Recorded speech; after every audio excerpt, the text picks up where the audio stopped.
성부와 성자와 성령의 이름으로 아멘. 예수님과 어머니 하나 되신 성심을 통해 신성하신 하느님 아버지의 피약과 의지와 뜻의 나라에서 이 기도를 봉헌드립니다. 사랑하는 아버지, 아버지께서 매일 가르쳐 주시는 아버지 나라의 질서들, 저희는 지금까지 인간적인 자아에서 올라오는 병든 기호 정서, 감성이나 따르며 아버지의 질서하고는 무관한 존재들로 그렇게 살아왔습니다. 그리하여 지난 시간 동안 아버지께 무수히 많은 모욕과 역겨움 드렸던 모든 행위를 뉘우치고 반성하며 또한 회개합니다. 아버지께서 가르쳐 주시는 아름다운 신적인 질서들이 저희들의 모든 가치관의 기저의 근간이 될 수 있도록 축복하여 주시옵소서. 그것 이엔 어떤 것도 올바르거나 참되지 않음을, 그리고 아무런 효용과 가치가 없음을 더욱 철저히 깨달아 아버지께 속한 이 모든 인류에 살아가는 자녀들이 왜 아버지의 신적인 질서와 법칙만이 자신들이 따라야 될 유일한 가치의 기본이 되는지를 깨달을 수 있는 은총으로 축복하여 주시옵소서. 이 모든 기도 우리 주 예수 그리스도의 이름으로 기도드리나이다. 아멘.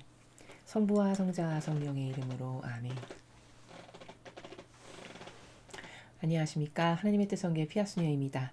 오늘은 이제 출애굽기 8장의 내용을 지난 시간에 이제 첫째, 둘째 재앙을 보았는데요. 오늘 그것에 이어서 세 번째, 네 번째 재앙에 대해서 여러분들과 함께 학습해 보도록 하겠습니다. 8장, 셋째 재앙 모기의 습격, 넷째 재앙 등의 소동. 주님께서 모세에게 이르셨다. 너는 아론에게 지팡이를 들고 모든 강가 운하와 늪쪽으로 손을 뻗쳐 개구리가 온 땅에 기어오르게 하라고 일러라. 아론이 이집트의 모든 물 위로 손을 뻗치자 개구리가 기어 올라와 이집트 땅을 온통 뒤덮었다. 그러나 이집트의 마술사들도 마술을 부려 개구리들이 이집트 땅에 올라오게 하였다. 파라오가 모세와 아론을 불러들여 부탁하였다. 개구리가 나와 나의 백성에게서 물러가도록 주님께 기도하여라. 그럼 너희 백성이 주님께 제사를 드릴 수 있도록 내보내주겠다. 모세가 파라오에게 대답하였다. 그대로 하겠습니다. 개구리들이 당신과 당신의 궁궐에서 물러가 나일 강에만 남아있도록 당신과 당신의 신하와 백성을 위하여 기도해드리겠습니다. 언제쯤 물러가게 기도를 드릴까요? 파라오가 내일까지 해달라고 부탁하자 모세가 대답하였다. 말씀대로 하겠습니다. 그래서 우리 하느님 주님 같으신 분이 없으시다는 것을 알려드리겠습니다. 이제 개구리들은 당신과 당신의 궁궐과 신하와 백성들에게서 물러나 나일강에만 남아있을 것입니다. 모세와 아론은 파라오 앞에서 물러나왔다. 모세는 개구리가 파라오를 더 괴롭히지 않게 해달라고 주님께 기도하였다. 주님께서 모세의 청을 들어주셨다. 집과 뜰과 들에 있던 개구리가 모두 죽어갔다. 더미로 쌓인 개구리들이 썩는 냄새가 온 땅에 가득 찼다. 이리하여 한숨 돌리게 된 파라오는 고집을 부려 그들의 요구를 들어주려고 하지 않았다. 주님께서 말씀하신 대로였다.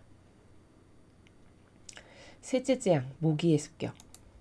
주님께서 모세에게 이르셨다. 너는 아론에게 지팡이를 들어 땅에 먼지를 치라고 일러라. 그러면 이집트 땅 어디서나 먼지가 모기로 변할 것이다. 그들은 그대로 하였다. 아론이 손에 지팡이를 들고 이집트 땅에 먼지를 치자 먼지가 모기로 변하여 사람과 짐승들에게 달려들었다. 이집트 땅의 먼지는 모두 모기로 변하였다. 이집트의 마술사들도 마술을 부려 그같이 해보려 했으나 되지 않았다.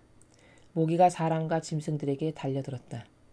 마술사들이 파라오에게 이것은 직접 신이 하는 일입니다 하고 말했으나 파라오의 마음은 굳어져서 그들의 말이 귀에 들어오지 않았다. 주님께서 말씀하신 대로였다. 넷째 재앙 등의 소동. 주님께서 모세에게 이르셨다. 너는 아침 일찍이 물가로 나가보아라. 파라오가 그리로 나올 터이니 그에게 주님의 말씀이라 하고 이렇게 일러주어라. 나의 백성을 내보내어 나를 예배하게 하여라. 만일 나의 백성을 내보내지 않으면 내가 등해를 보내어 너와 너의 신하들과 너의 백성을 쏘고 너의 집안에도 들끓게 하리라. 너희 이집트인이 사는 집이나 너희가 서 있는 땅은 남은 구석 없이 등의 천지가 되리라.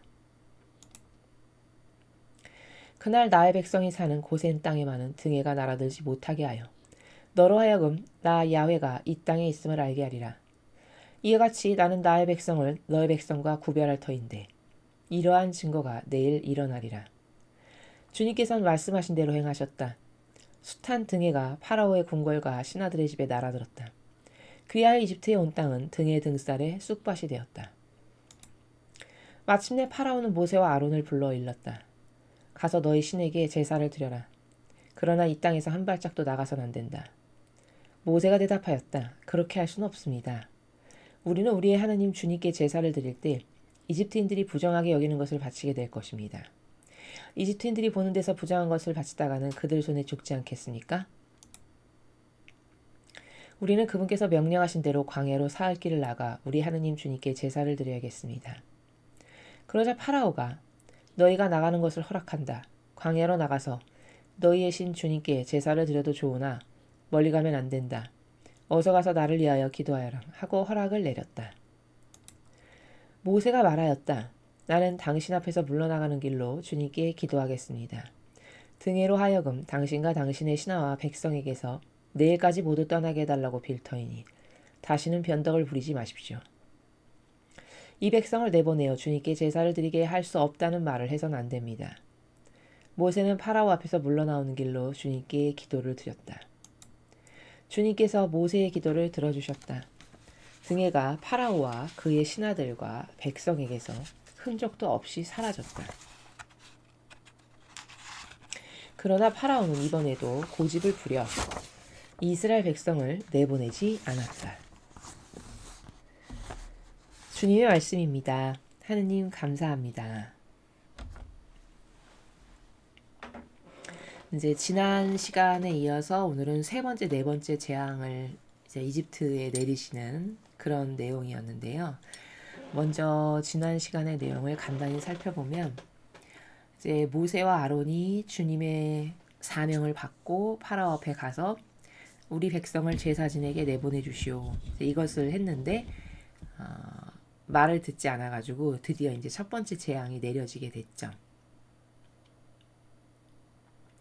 첫 번째 재앙은 이집트 땅의 모든 물이란 물은 다 피로 변하게 하시는 그런 재앙이었고, 두 번째는 이제 개구리, 온통 개구리가 그냥 천지에 가득해가지고 침상이나 어디나 다 뛰어들게 하시는 이런 재앙이었습니다. 근데 그럼에도 불구하고 그런 재앙이 이제 본격적으로 본인에게 닥치는데도 불구하고 파라오는 고집을 부려가지고 이스라엘 백성을 내보내지 않는 이런 결정을 끊임없이 계속하고 있음을 우리가 지난 시간에도 학습을 했습니다. 그것을 통해서 확인하는 것은 우리가 단순히 파라오라는 사람은 나빠서 이래 이렇게 볼 것이 아니고요. 그게 곧 나다 라는 인식이 올바른 인식입니다. 왜냐하면 인간이라는 존재는 하느님의 뜻 안에서 살지 않는 한 다 자기 뜻이라고 하는 고집을 갖고 있거든요. 그게 종류만 다를 뿐입니다. 예를 들면 파라오가 이런 부분에 있어서 아주 고집을 세게 부리듯이 사람마다 각각 다른 분야에 자기가 꽂혀있는 어떤 정서라든가 기호라든가 경향이라든가 이런 잘 고쳐지지 않는, 혹은 하느님의 뜻, 질서, 성경 말씀의 근거에서 무엇을 하기보다는 자기가 이건 옳다라고 어디서 들은지도 모르는, 그러나 자기 안에 내재적으로 가지고 있는 자기 기준이라든가 자기의 선이라든가 이런 기타 등등의 수억만 가지 종류 중에 하나씩 인간은 다 고집을 갖고 있다. 그런데 성경을 보면 망하지 않은 고집은 없습니다. 근데 이 고집이라는 것도 올바르게 이해를 하려면 어떻게 이해를 해야 되냐면, 모든 속성은요 사실 하느님과 관련이 되어 있으면 다 좋은 거예요. 무슨 말이냐, 고집도 예를 들어서 저 고집이 주님과 관련된 거다. 더 직접적 예를 든다면 내가 진리를 지키기 위해서 고집을 부린다든가, 하느님의 뜻을 행하기 위해서 이 고집을 부린다든가, 이런 거면 그 고집은 다 좋은 거죠. 근데 여기 등장하는 고집은 다 자기를 위한 고집이죠. 인간 자기 자신을 돌보고 자기의 사욕이나 욕망을 채운다든가 자기 욕구를 채운다든가 이기심이나 자애심을 채우기 위한 고집이잖아요. 이런 건 다 악이라는 거예요. 그래서 끝끝내 자기 영혼을 패망으로 이끌게 된다라는 것이죠. 그래서 파라오 같은 경우도 그 고집이 순전히 자기를 위한 거죠. 그게 하느님을 위한 거라면 엄청 좋은 거겠지만, 그래서 예전에 과거에 뭐 순교자들 이런 분들 보면 그게 하느님을 위해서 고집을 부리다가 순교를 당한 거잖아요. 그렇죠? 당신 여기 묵주 한 번만 밟고 가면 내가 살려주겠소. 이렇게 했는데 끝끝내 그 고집이 하느님과 관련되어 내가 하느님을 그런 식으로 배신할 순 없어. 차라리 나를 죽여라 해서 묵주를 밟지 않고 갔던 그 올바른 고집 때문에 그 영혼이 겉으로 봤을 때는 그 자리에서 죽임을 당해서 패망한 것처럼 보이겠으나 사실 영혼의 관점에서 봤을 때는 그 영혼은 죽어서 천상의 나라에 갈 수밖에 없는, 하느님 아버지와 많은 영광을 함께 누릴 수 있는 이런 선택을 한 거잖아 않습니까? 그렇죠? 그러니까 하느님과 관련된 고집은 다 좋은 것이되 그것이 자기가 관련된 자기를 도모하고 인간적 자기가 좋아지는 것을 위한 고집은 다 패망으로 이끌기 마련이다.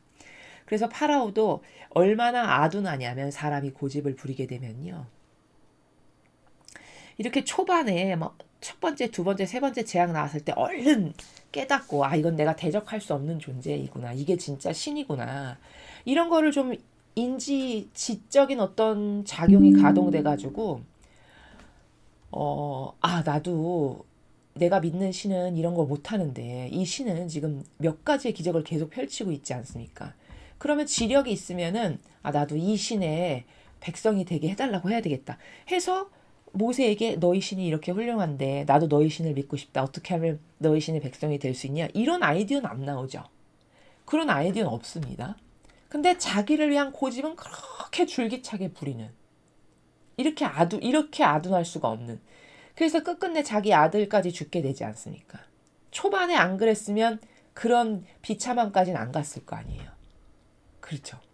그러니까 사람이 자기를 도모하는 삶을 살죠. 그러면 아둔해집니다. 그리고 멍청해져요. 그리고 지혜와 슬기하고는 아예 거리가 먼 삶을 살게 되고요. 누가 봐도 사람이 저렇게 지력이 떨어질까? 이런 삶을 살고 있지만 자기만 모릅니다. 거기 갇혀 있으면. 이렇게 인간의 뜻이라는 거는 위험천만한 거고 자신을 위해서 좋을 일이 단 하나도 없는 게 인간의 뜻이라는 겁니다.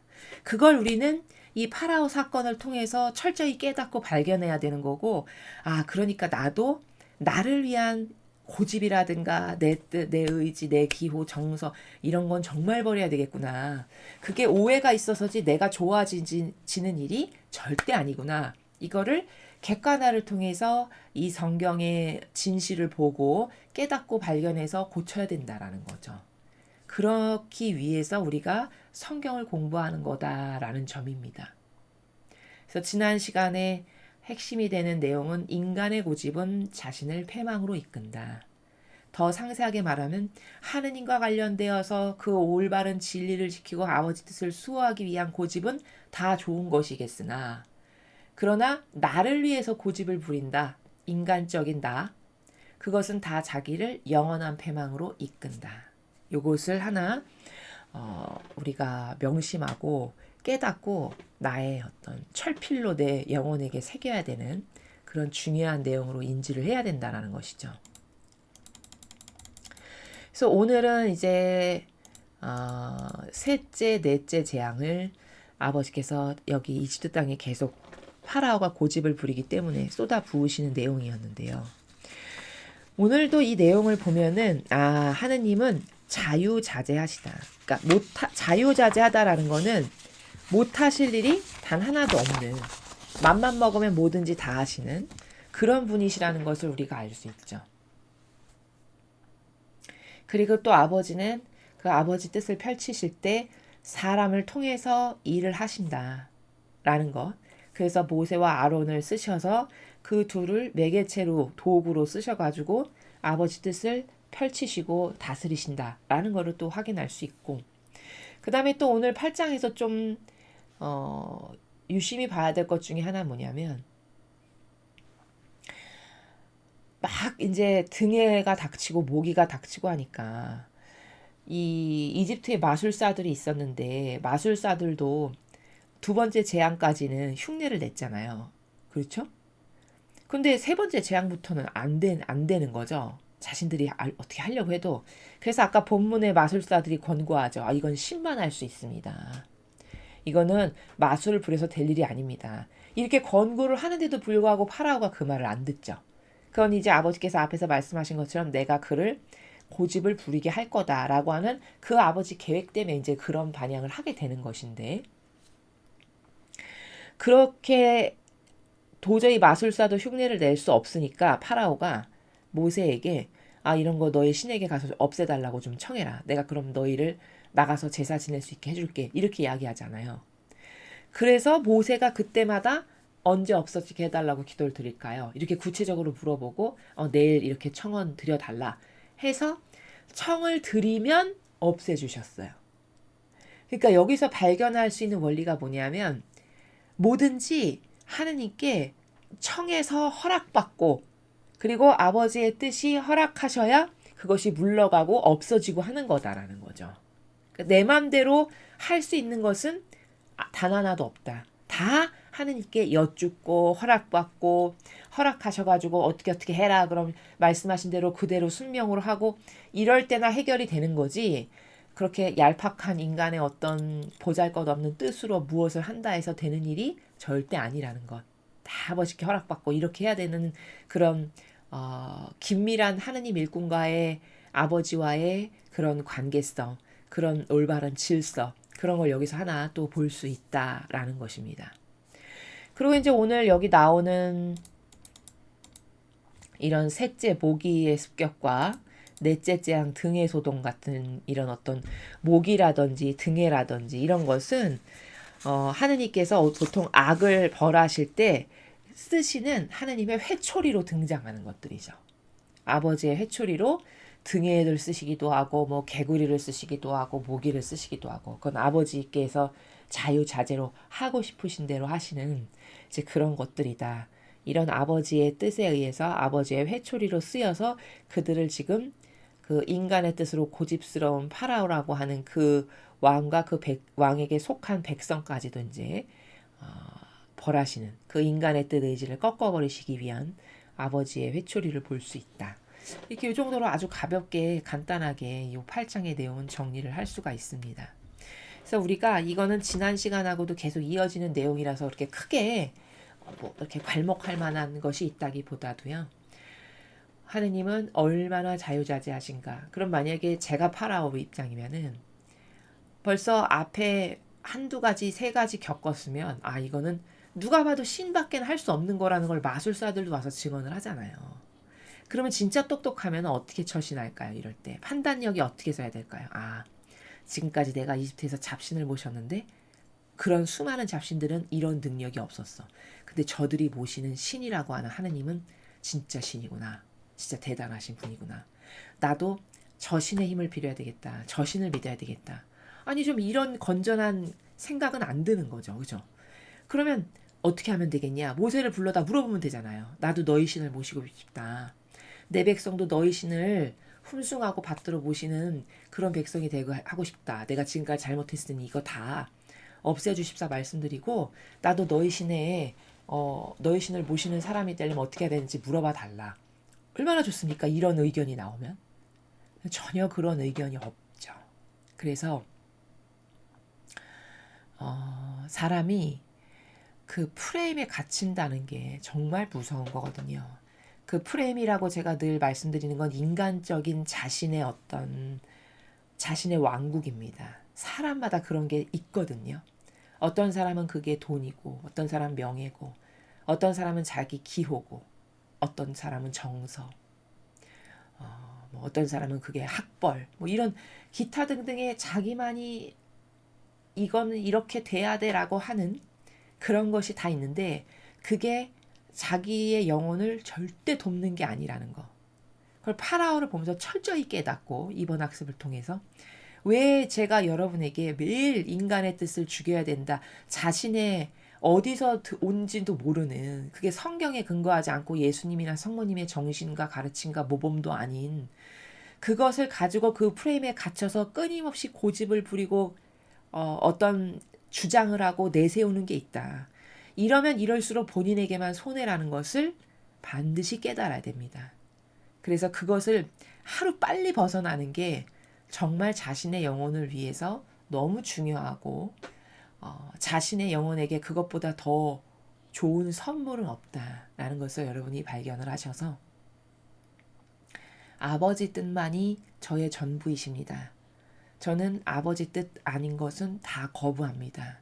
이런 나라에서 의지를 가지고 살면서 그러면서 하느님께 도움을 요청드릴 때 그럴 때 아버지는 우리에게 자유자재로 개입하시면서 도와주실 수 있는 그런 영적 환경을 내가 만들어 드리는 것이다. 이것을 오늘의 내용을 통해서 요약 정리를 해서 여러분에게 말씀을 드립니다.